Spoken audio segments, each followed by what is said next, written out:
Hola, ¿qué tal? ¿Cómo están? Este lunes, el periodista paraguayo Benjamín Fernández Bogado presenta en la Maison de l'Amérique Latina, la Casa de América Latina, aquí en París, el libro El Jardín Pandémico, ensayo en el que pone de manifiesto la grieta que ha causado el coronavirus entre gobiernos, clase política y sociedad civil, revelador, como en toda situación de crisis, de lo peor y lo mejor del alma humana. Y precisamente para hablarnos de este ensayo y de su trayectoria como periodista y conferenciante, Benjamín Fernández Bogado ha sido tan amable de venir hasta nuestros estudios. Muy buenas tardes, Benjamín. Muy buenas tardes, Jordi. Es un gran placer estar contigo. No, el placer es nuestro, Benjamín. Por cierto, has venido maravillosamente acompañado por Lisa Borgado, que te acompaña en este acto también esta tarde en la Casa de América Latina. Permíteme que recuerde que has nacido en Asunción, naturalmente, en 1960, donde vas a iniciar tu andadura en el periodismo en el diario La Tribuna. Pero tu verdadera pasión era la radio, ¿no? Al principio incluso hiciste cursos de radio. Claro, mi formación inicial ha sido en el tema de la radio por 3 años, pero el primer capítulo con el que me encontré periodísticamente fue en la parte cultural del desaparecido y decano en ese tiempo de la prensa paraguaya llamada La Tribuna. Más adelante vas a continuar en la televisión. En los años 80 vas a ser director y presentador del informativo de más audiencia de Paraguay. He leído que eran 4 millones de espectadores en un país de 6 millones de habitantes, no está mal, y tenías poco más de 20 años, ¿no?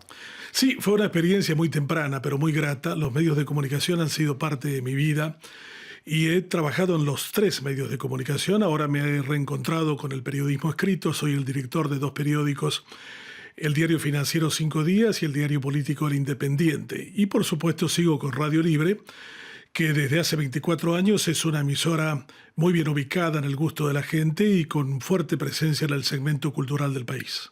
Cuéntanos, en aquellos tiempos cuando presentabas las noticias de esa gran cadena de televisión, eran los tiempos de Stroessner, de la dictadura. ¿Es cierto que a tu vuelta de Estados Unidos te detiene la policía y te mete en la cárcel? Fue en el año 1988. Me había reportado en torno a un incidente que tuvo lugar frente al hotel donde se alojaba Stroessner en su visita a Naciones Unidas, y ocurrió un ataque de parte de su entorno en contra de unos manifestantes que estaban demostrando su enojo ante la dictadura y no comprendían de que esa gente estaba allí con su derecho a manifestarse y que deberían tener garantías. Atacaron a uno de los manifestantes y, afortunadamente para el periodismo, desafortunadamente para mí, fui el único que cubrió el incidente y relató lo mismo hacia el Paraguay, que fue un gran escándalo que terminó acortando la visita de Stroessner a los Estados Unidos y, por supuesto, allanando el camino a mi entrada a prisión en lo que sería el Departamento de Investigaciones, algo parecido a la Gestapo nazi de los tiempos aciagos aquí en Europa. Eres liberado, pero se te prohíbe seguir trabajando como periodista, claro, hasta que un golpe te derroca a Stroessner. ¿Cómo viviste esos años de Bueno, fueron de tiempos muy difíciles. El hecho de que alguien le diga usted está libre, pero usted está prohibido hablar, escribir, era como más o menos si le hubieran a uno amputado las piernas o los brazos y le impidieran realizar cualquier actividad con esos miembros. Ha sido también una etapa en la que me tocó dirigir la emisora católica Radio Cáritas y en donde ocurrieron incidentes muy simpáticos, como por ejemplo un día una persona del estudio me invita como convidado a un programa político y comienzo a hablar sobre diferentes temas, pregunto al que se encuentra en la mesa hasta que suena el teléfono. Desde la vocería de Stroessner dice, él no puede hablar, ¿acaso no se le explicó? Y le tienen que decir, no, él está como invitado, él no está conduciendo. Y le dicen del otro lado, ¿desde cuándo uno es invitado a su propia radio?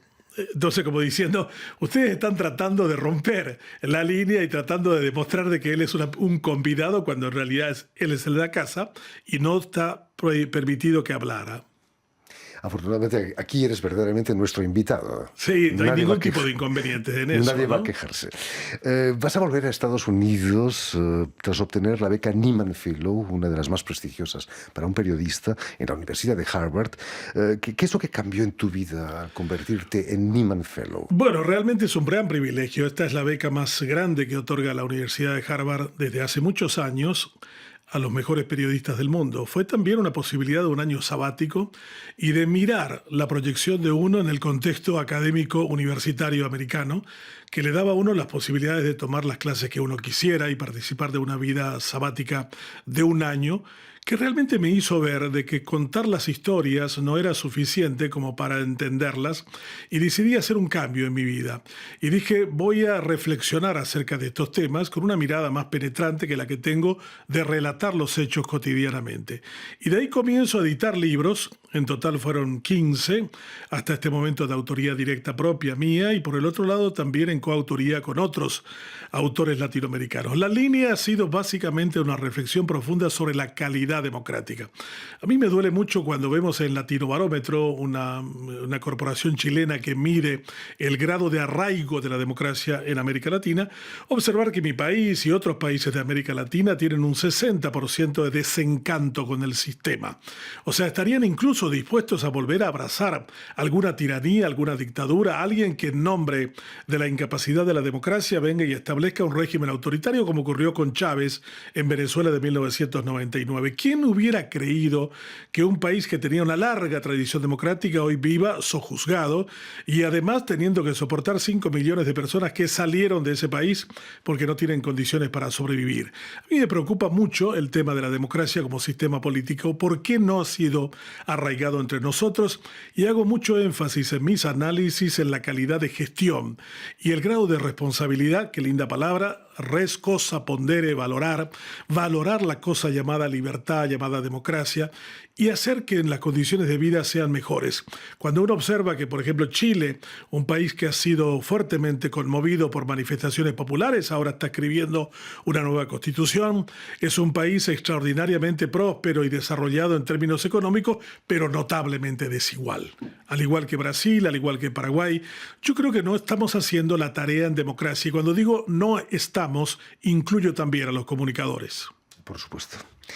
Precisamente esa cruzada te lleva en el 2008 a México, donde vas a fundar una organización de defensa de los periodistas que en ese país viven tiempos difíciles desde hace mucho tiempo. Absolutamente. Ya. ¿Más difíciles que en Paraguay? Mucho más. Y aparte que donde la vida no vale absolutamente nada, donde el sicariato, el tráfico de drogas, los grandes varones pueden determinar sencillamente la muerte de alguien sin ningún tipo de inconveniente ante una policía impávida y un sistema judicial que no responde.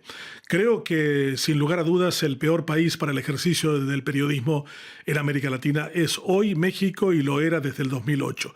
Ese proyecto fue básicamente buscando que toda la sociedad mexicana se involucrara valorando la condición del periodista y protegiéndolo en el ejercicio de la tarea. Las cosas en Paraguay han mejorado desde los años de Stroessner, por supuesto. Pero mucho. Yo he sido redactor de la Constitución de Paraguay en 1992 y me honro en decir de que es la constitución más abierta, más democrática, más libre. De hecho, hace un fuertísimo énfasis en la libertad de expresión y de prensa, con 8 artículos en donde hay garantías enormes sobre el ejercicio del periodismo en todo su sentido, que probablemente sea... No, probablemente es en realidad la razón y argumento como para cerrar definitivamente las compuertas de los periodos autoritarios que nos impedían expresarnos. Yo creo que hemos avanzado, es un país de 7 millones de habitantes hoy, uno de los más jóvenes del mundo, 60% de la población tiene menos de 30 años, y un país con una complejidad cultural muy singular, es el único país completamente bilingüe en América Latina, habla el español y el guaraní, y creo que tiene también un poderoso argumento en términos económicos. Es el país que tiene el per cápita hidroenergético más grande del mundo, con 2 represas, Itaipú con el Brasil y Yacyretá con la Argentina. Cuando veo aquí en Francia el énfasis que hacen a las cuestiones de energías renovables y cosas parecidas, Paraguay tiene desde hace 50 años una energía renovable abundante en las hidroeléctricas que les comenté, y yo creo que nos da una posibilidad de desarrollo notable. Quien tiene el control de la energía, quien puede producirla en cantidades suficientes, tiene allanado el camino al desarrollo. Benjamín Fernández Bogado, volviendo al ensayo El Jardín Pandémico, que vas a presentar este lunes en la Casa de América Latina, aquí en París, ¿cómo viviste la llegada de la pandemia allí en Asunción? Bueno, la pandemia fue una sorpresa brutal para nosotros, pero con una ventaja. Paraguay tenía una historia de aislamiento muy grande. La República del Paraguay surge encerrada con un dictador llamado José Gaspar Rodríguez de Francia, que gobierna de 1814 a 1840, sobre el cual se inspiró Augusto Roa Bastos para escribir su obra Yo, el Supremo, que era como firmaba Francia. El mismo que terminó primero deteniendo y luego desterrando al hombre más notable de Francia de esa época, que era Aimé Bonpland. Bonpland vivió en el Paraguay durante todo ese tiempo y era, junto a Darwin y Humboldt, las grandes referencias científicas de ese tiempo. Eso nos acostumbró en cierta manera al aislamiento, al tal punto de que Roa Bastos decía de que el Paraguay es una isla rodeada de tierra, una metáfora para explicar nuestras características como país. Y la otra cuestión que en el transcurso de los meses nos hizo acercar es a la muerte. Y la muerte ha sido la compañera del Paraguay desde también sus periodos germinales.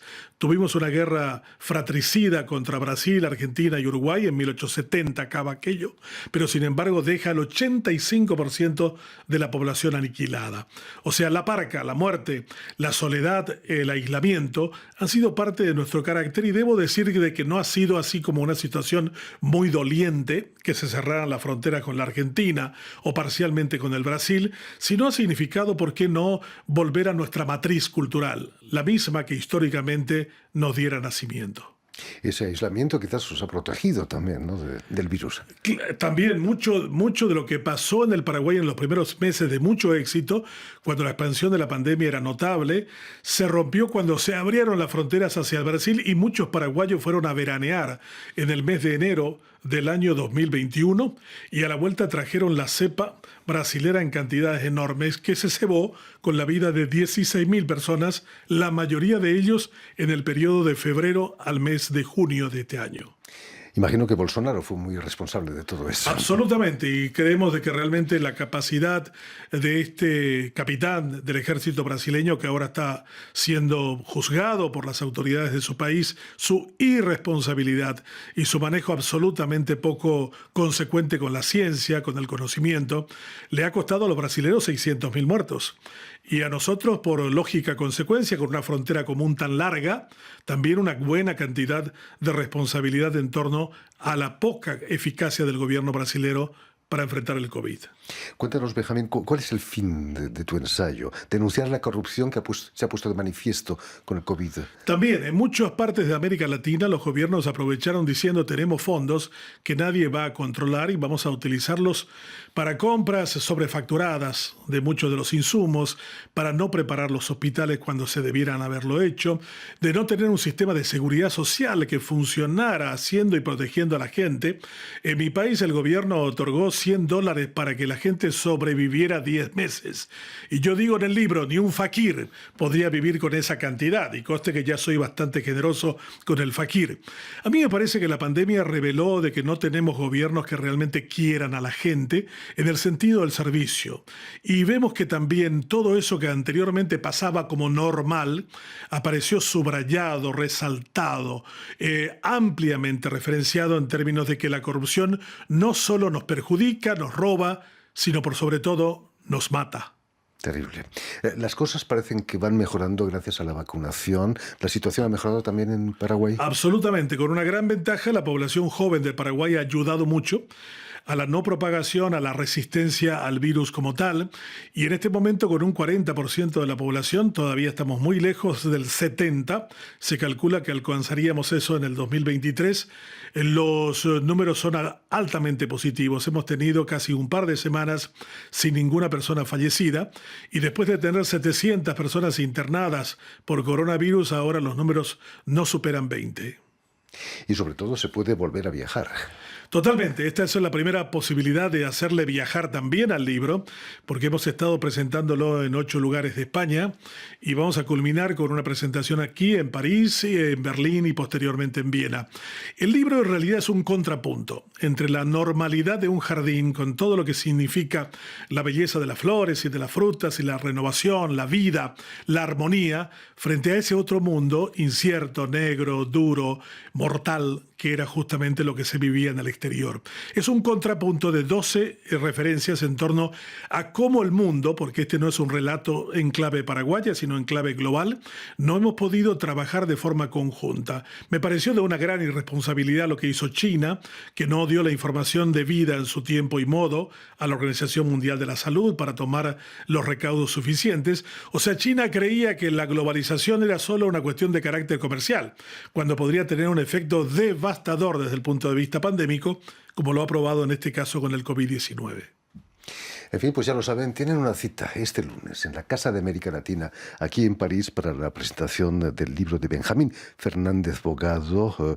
¿El título del libro? El jardín pandémico, en aparente contradicción. El jardín, la esperanza; la pandemia, la incertidumbre y la muerte. Muchísimas gracias, Benjamín, por haber estado aquí con nosotros. Ha sido un placer. Permíteme que dé las gracias también a Vanessa Loiseau y a Julien Leng, quienes se han ocupado hoy de la realización del programa, y saludar también a nuestros telespectadores, porque también los tenemos, que nos siguen en toda América Latina, seguro que en Asunción, Paraguay también, gracias a la cadena Unión Continental Latinoamérica, UCL, que emite para todo el continente desde Montevideo, en Uruguay. Y a ustedes, muchísimas gracias por su atención y les damos cita para una nueva edición de El Invitado de Radio Francia Internacional.